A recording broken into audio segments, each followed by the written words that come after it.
Hi there guys, I'm Nikhil from GreedyTech and this is the unboxing of Redmi 4A. We get this white box same as Redmi Note 4, nothing new here. This phone is sold at 5,999 exclusively on Amazon.in and mi.com in weekly flash sales. It's available in gold and dark grey colors. In this box, I have the grey color and that's the color I will suggest just in case if you're wondering. At the top we have the phone, next we have some documentation, a very basic 5 watts charger, a micro USB charging cable, and the SIM ejector pin. I didn't understand why they gave us a 5 watts charger instead of the 10 watts one, which is more of a standard. Coming back to the phone, it feels super light. Back is made of plastic but has a nice metallic finish to it.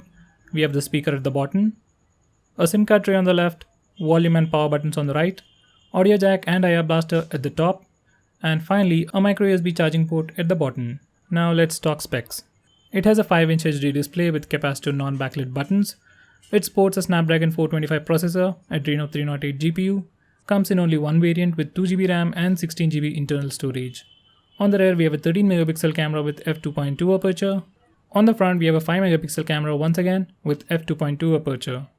It has a 3000 mAh battery, dual SIM support with hybrid SIM slot, so you can't use two SIMs and SD card all at once. It has VoLTE support, so no problem with Geo. It is running MIUI 8 on top of Android Marshmallow out of the box.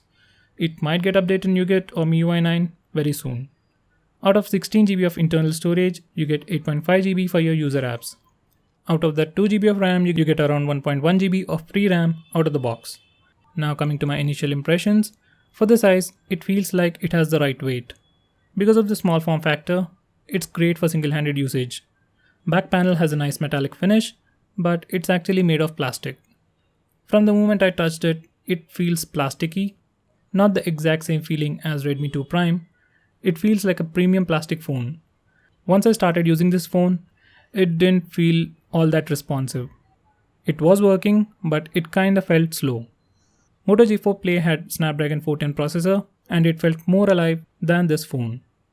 These capacitive buttons are not backlit, so you might have a little trouble at night. By the way, this is a complete Android phone. You have LED notification light at the bottom, just like in the previous Redmi 2 and Redmi 1S phones. We have FM radio, compass, gyroscope, and literally all the sensors. Additionally, we also have a IR blaster, and like a cherry on the top, we have double tap to wake feature. I don't know why, but Xiaomi seems to be cutting corners with displays these days. This display has a warm tint on it, just like Redmi Note 4 does. This is a comparison with Redmi 2 Prime. I don't know how obvious it is, but 4A doesn't have accurate whites. Speaker was surprisingly loud though. For me, that was the only good thing about this phone. Cameras were looking okay. We have a wide angle front camera and the rear camera also feels wide enough. Focusing speeds are good. I will post my camera review and a comparison with Redmi 3S very soon, so stay tuned for that. On the whole, this phone feels plasticky and a little slow right out of the box. That's something never happened to me, especially with Xiaomi phones. Before Redmi 4A was launched, I had this impression. At any given price point, Xiaomi phones are great value for money. You can buy their phones even without looking at the specs. But now that's changing a lot. Redmi Note 4 came with a downgraded processor. Redmi 4A is a horribly stripped down version of Redmi 3S. For just a difference of 1000 rupees, they reduced battery size, metal to plastic build, and for some reason, they even gave a slower charger. They cut down a lot of things and still priced it 6000 rupees. At 5000 or 4500, it would have made a lot of sense. At 6000 rupees, I will definitely ask you not to buy this phone. Instead, get a Redmi 3S. It will be a lot better than this phone. I'll be posting my review and comparison with Redmi 3S soon, so let me know if you have any doubts about this phone.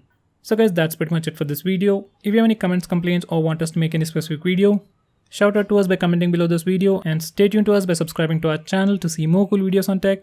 I'm Nikhil from GreedyTech signing off. Have a nice day.